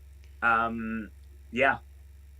Yeah, in terms of we did see your stuff earlier, Josephine, and I know you did post it again, sort of in chat, about please note not being, Owen, don't be worried about not being high on it. The fandom sometimes can get toxic, which yeah, as I sort of TLDR'd sort of it, Owen sort of laid into the Friends fan base for some reason Yep. Monsters University, because I was like, wait, there's a fan base for that. University is a cult. You can't tell me otherwise. They have their own hats and everything. AJ was very pleased to see that you had Apollo 10.5 in your favourite films of the year so far, Josephine, as well. Spencer Reed chimed in for like a second, and then he dipped out, so he's going to be watching this on archive. And yeah. Welcome Be back, careful with the flashback stuff so much, Josephine, because obviously, we want these to sort of be more concise. Maybe save that for sort of maybe the shows we do sort of before or after, whenever we do these Oscar pick things. But yeah, we talked about how it was surprising that Catch Me If You Can didn't make it in 20 years ago. I don't know what. Maybe About a Boy would have been kicked out. I love About a Boy's nomination. Yeah, that's the thing. With that lineup, maybe, but I mean, I wouldn't have kicked out any of those. That's the problem. The only one I don't like it. I do like it, but the only one that I would put out in that lineup is The Pianist. And you can't do that, so. The One Room Thing for the World looks intriguing, but then again, we've seen a lot of stuff that's sort of one room or one area. Father, Ma Rainey to a lesser extent, because obviously they did some slightly like outside the building stuff, but when it's based on a play, it's obviously going to be. Rest in peace to for the birds person, and then The Killing of the Flowers Moon getting pushed to Cannes, and then the A24 campaigning issue, which has been a problem for years. So now we're sort of TLDRing that bit. How much do you believe the on-set death rumors about Bardo? I mean, probably. Although it was probably handled maybe better than what happened with. It came up in the news again today. The shooting that Baldwin did on that set. The union still can't agree in terms of like gun use on set, which is weird. Going back to A24 not being good at campaigning, for Everything Everywhere All at Once, I had made the Monique comparison, where if something speaks for itself enough, you don't even need the campaign. Yeah, unfortunately. Yeah, Spirits mentioning about the spirits moving to gender fluid categories, which could be interesting. Josephine does say whether that means obviously transgender and non-binary performers might get more recognition. And then also we'll be interested to whether it sees, we still have 5 men and 5 women, or whether there'll be more men than women, or even more women than men. We'll just have to see how that goes when we get round to... Yeah, if what we've been talking about for the last few years now has come to be, the women just really have it packed anyway. Like it's... Like people probably try to dismiss that as to say like they're doing it for whatever reason the internet wants to say, but it's like the women have really been the last few years the stronger categories. And as usual, we're gonna find out way ahead of time because I just checked on my list. Although the TV nominations are being revealed December 13th. The movie stuff for the Spirits is November 22nd. So a full-on December, January, 13, 14 weeks before we actually have the ceremony. TV just makes every award ceremony. Like, that's another thing that I praise SAG for. That's what we were doing yesterday, was saying SAG's the best show, and it's so concise, and it's like, the way they're able to balance TV movies. The only thing they need to do is add a category for miniseries ensemble. But like every other show feels like TV feels like it's so tacked on and just taken up and just making everything cluttered. Unless it's the White Lotus, in which case it'll be allowed. Yes, and we're just handing Murray Bartlett trophies all night. just any trophies. If Fabelmans wins People's Choice at TIFF, will you put it as #1 in predictions? No, because to be fair, People's Choice hasn't always gone well at TIFF. I do think it would make me more confident. I don't know if I put it at the top, but I'd see it as much more of a contender. I'd probably start putting Spielberg in for starters. Yeah. Oh. They've announced the award categories. I'll check that in a minute. We're talking about we talked about the screenplay stuff. We'll jump to that in a minute, Josephine, in terms of all that. Scroll through. Josephine says the reason why I had a little faith in Empire is I heard test screening reactions were mixed but have still strong faith in Coleman. But if Empire gets a lukewarm Metacritic score, I can see the support. I think you did mention that bit, Owen. Well, as far as people not taking to certain movies, obviously that's not going to translate necessarily to the Academy. The very first example that comes to mind recently is Bohemian Rhapsody. So even if something doesn't quite do well, I don't really want to write things off immediately anytime soon. Oh, I see. So People's Choice is the Best Picture equivalent.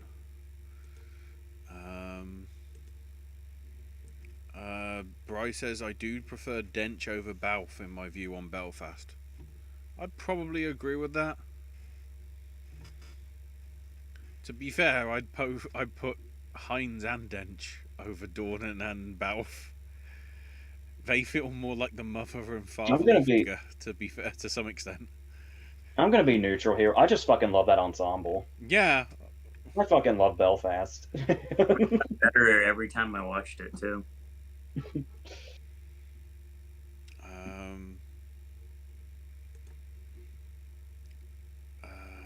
There's the thing about Sadie Sink.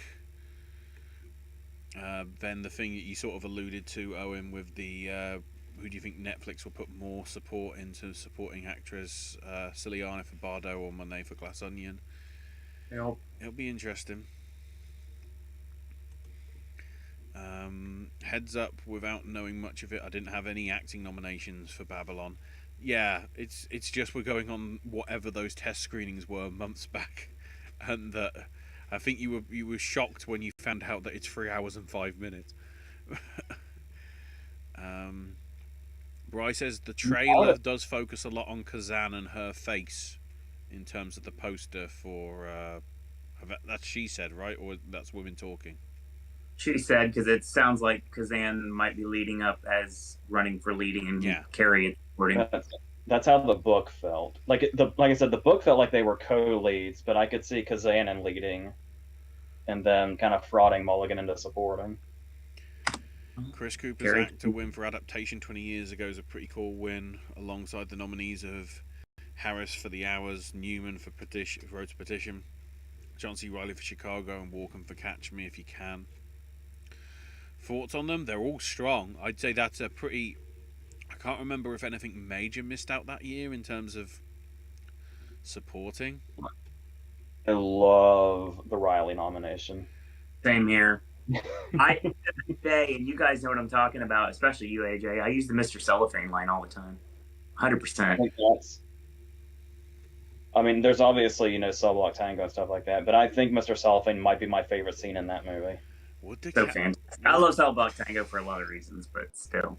Would DiCaprio's performance would have been considered supporting, or is it sort of co-lead alongside Day-Lewis? I would say co-lead. I feel like Day-Lewis is borderline supporting. Bride did have Michael Ward for Empire of Light, but I don't know if it could go leading since isn't it supposed to be a romantic movie? Allegedly, yeah. Okay. It's hard to say, like, right away, because it's like so much. There's just been so much blatant fraud. It's hard to Speaking of fraud, Josephine says, "Do you think they'll afford Kwan in the lead at the Globes because of the comedy musical, rather than stick him in supporting for the rest of it?" That's where he should be. Yeah. So I could see them doing that. Then again, I'm wondering whether he would stand a chance against Butler. Did they put Bale in lead for The Big Short at the Globes? Ooh. I feel like that might have happened, or my imagination's running wild. Because I feel like that was the first time in the season that Bale even showed up for The Big Short, and then he just rode that to the nomination. Just having a quick check. Computer's Nope. obviously taking a while. While that loads up.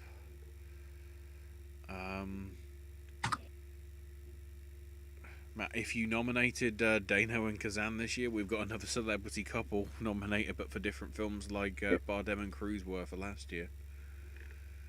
Yep, and yeah. I was gonna say Plum and Dunce, but that was the same movie.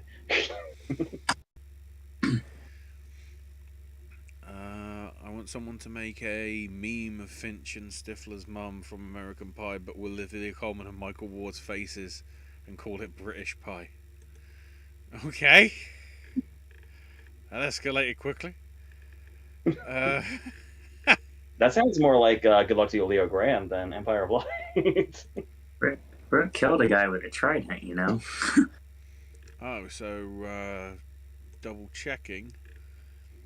It was Bale and Carell for Big Short. And losing out to Matt Damon for The Martian, that famous comedy musical. And I will die on the hill defending the Globes on that. The Martian is hilarious, so I don't mind. The really glaring one, and I'm glad Seth Rogen pointed it out, was My Week with Marilyn being in comedy. That's actually kind of fucked up, actually. Accurate. That's like wrong. Josephine says, "I love the way Farrell says I got you in the Batman." Yeah. Josephine also says, "I lost faith until after the trailer. It looks like an after-school special." Yeah. Hasn't stopped the Academy before. Reason why Naomi Aki was Bry's contender for actress is not only have you got Cassie Lemons as director and Antine McCartney as the writer, the latter, which if he writes a biopic gets an acting nomination or win. Yeah, is he the Two Popes guy? Yeah. Yeah, and then Cassie Lemons did Harriet recently, right? Mm-hmm. Yeah. 20-year flashback, Kidman winning for The Hours, talk about fraud. It's so weird though, because you hardly ever see fraud in the other direction. If you've seen Be Kind Rewind's video on like the Weinstein effect and Kidman in that film and the lack of support that he gave to Salma Hayek for Frida, despite the fact that that's probably more of a leading performance.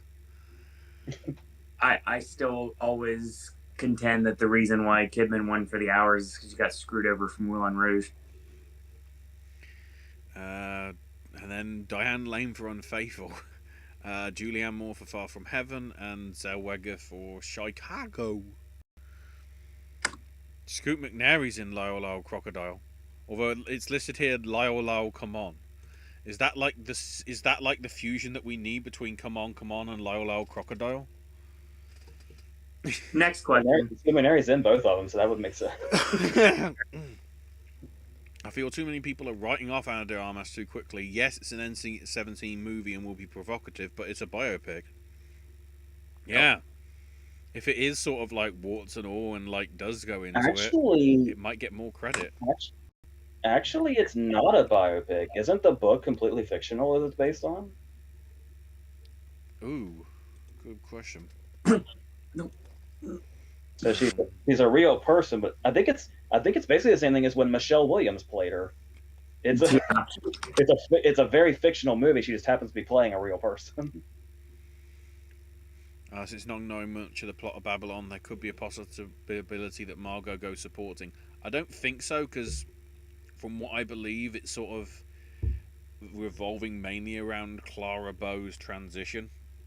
So I think that's the most likely to be leading, I would say. Hold on. Joyce, take a shot. Joyce Carol Oates wrote the 2000 novel that the movie's based on, and it is a fictionalized take on the life of Marilyn Monroe. So there you go, AJ. And we are moving on. The semi-biopic. I think I kind of wanted to read that book, but it's very hard to find, and I think it's like the size of a Bible. That sounds about right. Please tell me the film is only 2 hours, and it's like, how did you cut that? 2 lead female performances I'm looking forward to seeing. It is Dominic. He is like known for his movies being severely cut down. Yeah. I actually think it kind of worked in Killing Them Softly's favor a little bit, but 2 lead performances looking forward to seeing. Josephine has a Tang Wei for Decision to Leave and Vicky Creeps for Corsage. Timothy Knight with a cup emoji or trophy emoji. Yeah, he just gave me the iggy that he was outside in my my hallway or the kitchen or the living room and told me that, and then I got a message over the phone that said the same thing. So he put a trophy in our chat. What about Robbie and Barbie next year, AJ? Are you asking me because it's a girl wig? I mean, it's like that Margot Robbie and I was going to say it's the holy trinity of things that you're sort of sometimes indifferent on, but I don't think you really hate Gosling, so it can't. Oh yeah, that's right. I don't know what the fuck that movie is, so and people are like speculating. I'm so confused by what that movie's going to be. I'm not even thinking. I'm just going to sit back and wait for it to get here, and that's when I'll find out. Because trying to speculate, I feel like it's going to be completely different from what a lot of people probably think it is, if I had to guess. I'm just waiting to see what artist writes a new version of Barbie Girl for the soundtrack. Oh God, yeah. There is some. Get on that, Greta. I want to see it. I mean, if we need to know the important stuff, there is a Barbie movie on Netflix this week. Babylon's 3 hours, says Brian. Yeah, for some reason, over here it's actually getting a cinema release, but in America, no, just dump it on Netflix. Brian shares your same thought process. The Austin Butler giving Taron Egerton vibes. I was considering Song Kang-ho, but with trying that last year for Renate Runsiv, I don't know if I want to try it. Best Actor 20 years ago, Brody winning. Okay. Renata Rensva is another one of those ones where it's like, in retrospect, you're really surprised it didn't happen because that original screenplay spot that it got, and then the fact that actress ended up being wide open. It's like, I remember when we were waiting for Stewart to be announced, where it was like, who's the last one? I would have bet anything in that split second, if I could have paused time, I would have bet anything Renata Rensva was the 5th one. It certainly seemed like it was going to happen. Will Ferrell is going to be the CEO of Mattel. Barbie is going to become a rabbit hole. Best actor 20 years ago, Brody winning, along with Nicolas Cage for adaptation, well, at least in terms of the other nominations. Kane for Quite American, Day-Lewis for Gangs of New York, and Jack Nicholson for About Schmidt. That's a perfect lineup. Yeah. My personal choice was probably Nicholson, with Cage very close behind, but there was no wrong answer that year. I really like Gangs of New York. I think I would have to go with Daniel Day on this one. Was Kane more of the lead, or was it? It was Fraser in that, right? Yeah, Kane was leading.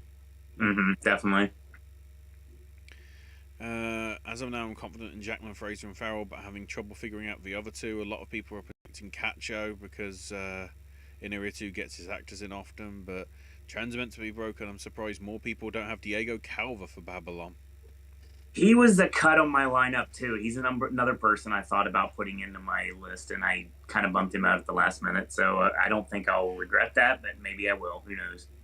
Bry also says, not to mention spoiler alert, the hero dies. Directed by Michael Showalter as well, or Showalter. The state. Oh, we just got Chastain a win. Heck yeah. Josephine, I'm not as confident in Butler either. Not only just the early release, but Warner Brothers only being able to afford to release 3 more films this year gives me pause as far as what they'll actually throw in terms of getting any money behind it. Especially with all the blooming things that are now coming out about Don't Worry Darling, which is one of their big ones, sort of being possibly trash fire, at least in terms of production. If that somehow turns out to be a good film, the media stuff of that is going to be awkward as hell. It will just be Olivia Wilde hyping up the film because Florence is disowning it to some extent. Speaking of Farrell, apparently when doing Minority Report, he had a lot of trouble delivering the "I'm sure you'll understand the legal drawback to pre-crime methodology" line. I wouldn't be surprised if Song got in for actor because of the best actor thing it can. I mean, I'd like to see that. It doesn't always happen. Mainly, I'd just like to see a foreign actor get in. Best Director 20 years ago, Polanski for Pianist. The other nominees being Almodovar for Talk to Her, Daldry for The Hours, Scorsese for Gangs of New York, and Marshall for Chicago. If you were to take it away from Polanski and give it to somebody else, who would it be? For me, it'd be Rob Marshall, but I think Scorsese would probably be the correct answer. It's close between Scorsese and Marshall, to be fair. What we're really trying to say is fuck Stephen Daldry. Yeah. Even though, like I alluded to before, and AJ completely didn't get the Iggy on this one, I just said heart when I said Stephen Daldry because of the whole thing on back in the day. Josephine says with directors such as Park Chan-wook, Todd Field, Osterlund, and Zeller, I can't help but wonder if Polly will be snubbed. I have a sneaky suspicion that Zeller will get him. I think if they try and cock block the director thing after all this momentum over the past few years, they don't want to do that. So, as I say, I don't want to say that Polly is a token entry, but that's what it will. That's what it will probably be considered in their eyes. Because if they don't, they'll get so much backlash. There was a part of me that was wondering if we're overestimating Inarritu, especially after he won twice. Like, it's been a while since he won twice in a row, but at the same time, is it one of those cases where they'll say like, "Okay, we've done that, and now we're moving on, and somebody else can be our darling." It's Brian that you said. If I remember correctly, Bardo is 3 hours as well. So, not that matters, because that was my defense of, "Oh, Drive My Car only get so far because it's 3 hours, and they won't like that." Nope. So, never mind. Brian jumps against that and says, "Is it just me, or do I feel like Inarritu could win again if Bardo is a one-take movie?" Is there speculation Bardo's a one thing? Isn't it like a traveling movie? I don't know. That'd be fucking nuts to do a traveling movie in one day. The rumor is it might be one take movie like 1917 style. But as if presented if it's a one take film. Does that include the cheat in 1917 where it cuts to black at one point? Maybe. Bry says, I did have Spielberg for director instead of Kaczynski, but that would mean I'm predicting the DGAs. Wait, does that mean Kaczynski wouldn't be considered for DGA? Is he not a member? Or maybe just, because the DGAs will just go with Spielberg no matter what. So if Kaczynski is in contention, does that make Maverick Fury Road this year? Obviously, Fury Road didn't have the box office, but I mean, as far as the big action movie, Yeah, well, Black that, Panther. that, gets, the, Yeah. that gets the universal acclaim from everybody. Mm-hmm.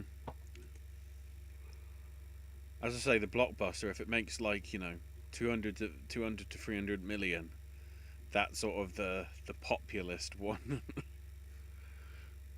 Because remember, I made a big mistake in 2015. I never predicted Miller because I thought it would have been too out there at the end of the day. And no, Miller was there the whole fucking time, and I was just blind to it.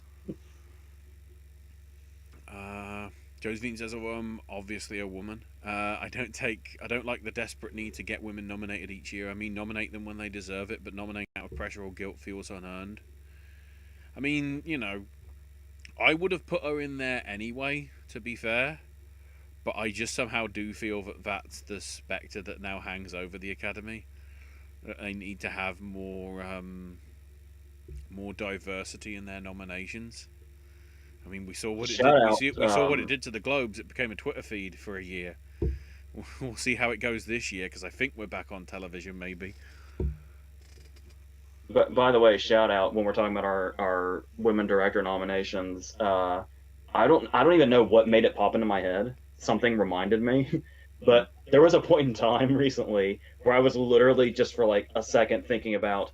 I really love Emerald Fennell's director nomination. I'm just really happy that happened. I think it was there was a headline for her new movie. That's what made me think of it. With I think Richard E. Grant has been cast in it, which is very exciting. If all the beauty and bloodshed is super acclaimed, imagine if Laura Poitras got him. That'd be that'd be inspired, I would say. And then to the best picture, Chicago winning 20 years ago, with the other nominees being Two Towers, Gangs of New York, Pianist, and The Hours.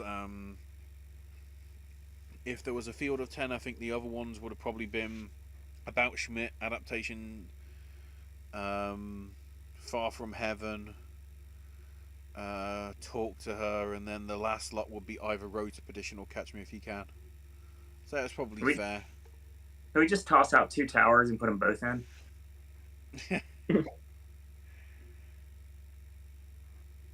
I mean, I'd toss out The Hours, but... Yeah, I'm good with that too, but I'd rather get the rings out of there instead. I remember actually liking and appreciating The Hours, but I haven't seen it since the first time I saw it, and that was well over a decade ago. Probably pushing 2 decades ago. Like, it would have been around the time it probably came out. Bryce says, I've mentioned the producers of She Said and Women Talking are both produced by Brad Pitt, Dee Dee Gardner, and Gemini Kleiner, with McDormand being the additional producer on Women Talking. Yeah, it's Plan B. Let's just hope that they both get up, and then, like, they don't say the film first, they just say Brad Pitt, Dee Dee Gardner, and Jeremy Kleiner, and McDormand's there like, am I getting up? Yeah, no, yeah. Bry says, I have Del Toro's Pinocchio for 3 reasons. 1, we've been at least 2 Netflix movies in picture. 2, it's Del Toro and they love him so much that they put Nightmare Alley in last year. Yeah, that's true. And 3, the controversy that occurred during last year's ceremony on how the Academy treats it as a genre for kids, and a movie like Pinocchio could be the one that pushes it in. I would try that with Lightyear, but that's not going to happen. And people use it as an excuse to bag on Zemeckis' movie a lot, probably. I can see that happening. Yeah, that will be the other interesting thing as well. We're going to get the direct comparisons. I can see Pinocchio doing some damage in a good way, of course. And then Bry also mentions, in regards of animated feature, he has Pinocchio, My Father's Dragon, Puss in Boots, Strange World, and Turning Red. I'm not just biased, but I might be. When is Puss in Boots even supposed to come out? That's the beautiful thing. For you guys, I think it's December. For us, it's February. So that's going to be another case of unless it's early enough, because they always have the sort of cut-off point, like right before when the BAFTAs happen. It might just be eligible to be in, maybe. It might be another case of, oh, well, that'll be in 12 months' time. The bad guys. I'm sorry. He needs to be there. He deserves to be there. Hopefully it will be. Remember when I made the comment yesterday about misspelling the Fablemans and how many times is it going to happen this year? Yes. I literally just had to fix that in my picture line. There you go. Right now, many people think that's good enough. Take it off. Yep, we lost him again. Hey Ashley, what's the tornado sound like?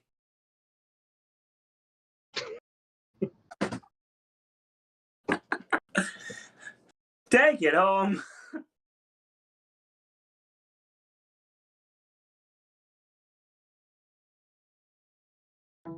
You are hearing me talk. There we go. I don't know why it's doing that. Well, we're going home anyway, so we're good. It never disconnects. Weird. Yeah, just Bry saying how many people think Banshees could be in their levels of Can You Ever Forgive Me, Two Popes and Lost Daughter getting screenplay and acting nominations but missing picture. I mean, there's a possibility. Happen. And Bry's also like, hey, Two Towers is my favourite Lord of the Rings movie. Oh, look, Owen disagrees with Brian now. I'm trying to work out if there's anything that I disagree with him on now.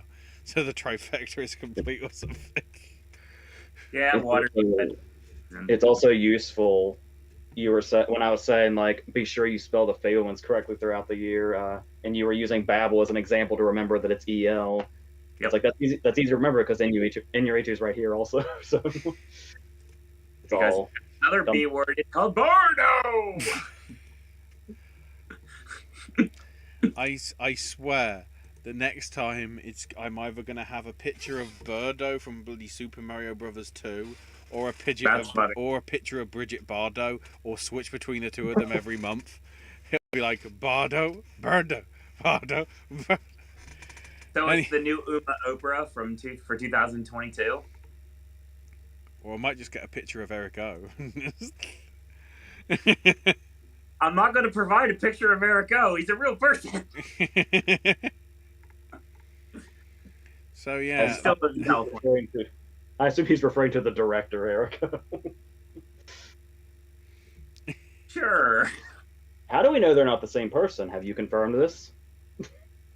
Oh yeah, 100%. So with that, after officially an hour and 52 minutes, but before that probably 17 hours, because that's what it felt like for that 20 minutes of me not clicking a button properly, apparently. We just spoiled the entire Oscar ceremony, and you guys will never know. Yeah, we know everything. We even mentioned the dancing bears. So they're dancing with a beer run song. For some reason. So I guess the only thing we didn't predict was what's going to be the really controversial event that happens at the ceremony. Who had their money on Will Smith going insane last year? Somebody said that, right? Surely. No, we had enough controversy last year with the fucking Oscars moments, with the best film of the year being Army of the Dead, and like the Flash jumping into. I remember wiping it off my list. I had it as the Flash jumping into the what the fuck zone, in Zack Snyder's Justice League. Well, actually, there is somebody that is owed some money or something. Dracula?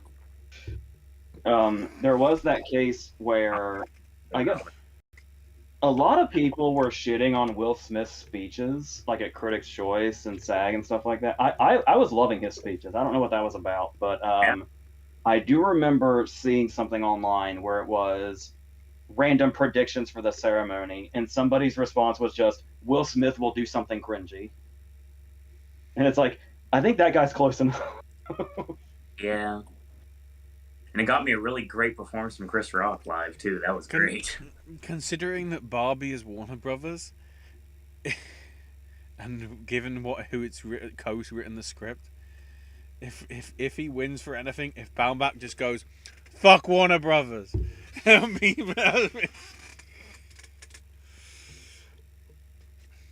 All right, I think that's the last thing we need to say. Fuck Warner Brothers. Sure, I'm good with that. So yeah, Josie gets last words as deservingly so. Yeah, thanks for including me as always, and have a great time chatting with you. Always is, hopefully, hopefully we get more of you putting predictions in the chat. Maybe towards when you actually have seen stuff and you feel a bit more confident in like putting predictions that you want to properly go for. We're just crazy. To Josie, thank you to Brian, thank you to Lorraine, thank you to Spencer for chiming in for a minute. We all appreciate you joining us for this Monday evening. And thanks to everybody in archive as well that can't catch us live, but experience these on the replay, or the archive, I should say. So that's all for this week.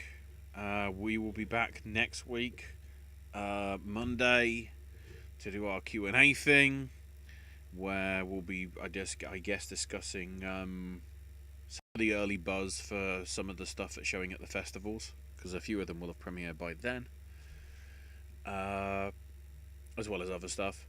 And then next Tuesday, if I get my dates, the 6th, will be Cloud Atlas Day, in terms of the movie club, episode 11. We might as well leave it there, and we'll build towards the other stuff in a few weeks then.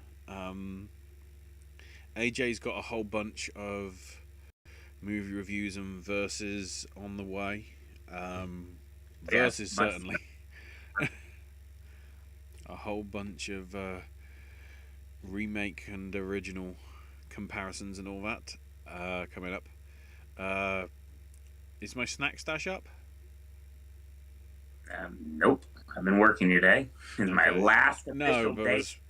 Mid-November. I wasn't sure, because I don't want to take too much creative control in terms of what videos go up where and when. In terms of it'll be for Tuesday. Yeah. Okay, here you go. It's coming. I've got a few others in the pipeline and everything. Owen's obviously going to be busy, so there won't be a huge amount from him, but there'll be sipping snacks here and there. Here and there, I've got plenty of sipping snacks to last quite a while, good sir. I am obviously taking over for September and October, and if all goes according to plan, I'll have a little something going on in November, because they haven't given a date yet as far as I looked, but I heard that November is when the English will start airing. Oh, nice. So I'll be doing those as they come, obviously. Finally. So yeah, you can find Owen at her own Disney. Find myself at Ash Is My Name UK. AJ cannot be found on social media. And just like Keith Richards, has facial hair some of the time. Well, sure. Keith Richards most of the time, some of the time. I mean, he's Timothy. Don't look up. That's beside the point. Continue. If you know, you know. Yeah. Oh, and the conventional weapon stuff. By the way, in case people aren't aware, I want it to be clear that Owen is quoting Wayne's World 2 when he says that. I don't want anybody to be under the impression that I require him to say that. Nope. That's not the case. Not at all. I just feel it's a good running joke. Yes.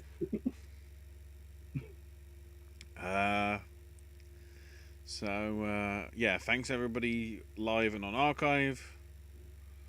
Until tomorrow, boys and girls. Stream Funeral Grey. Get lost in the fog. Gosh. And here is John Goodman, presented as a log. I made it rhyme! Holy shit! It's like Lyle Crocodile.